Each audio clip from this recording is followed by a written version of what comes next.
Social media کے ذریعے ایک میسیج آیا ہے کہ ٹیلی تھون کے حوالے سے اعلان ہوا تھا کہ اکتوبر کے اندر ٹیلی تھون جمع کروائے جا سکتے ہیں.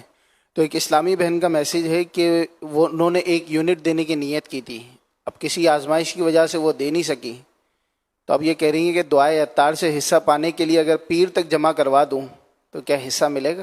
ثواب ملنے میں تو کوئی کمی نہیں ہے, سارا سال بھی اگر کوئی جمع کرائے تو انما الاعمال بالنیات. تو میں نے کیا یہ کہا تھا کہ 30 نومبر تک جو جمع کرے صرف اس کے لیے دعا ہے, یا مطلقاً کہا تھا ٹیلی تھون کے لیے؟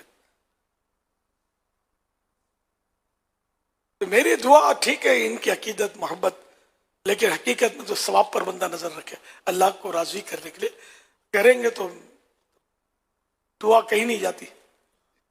لیکن اصل جو ہے نا, اللہ کو راضی کریں گے ٹیلی تھون دے دیں, اور اس پر اب غور بھی نہیں کریں کہ دوں کہ نہ دوں, دوں کہ نہ دوں, پھر وہ نفس یا شیطان جو ہے وہ دل کو بدل سکتا ہے کہ نہیں دیتے.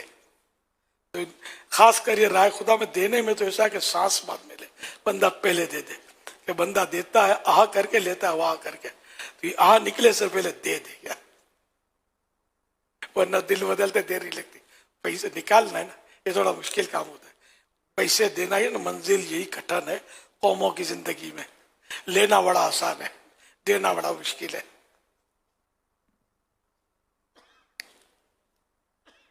صلو علی الحبیب صلی اللہ علی محمد.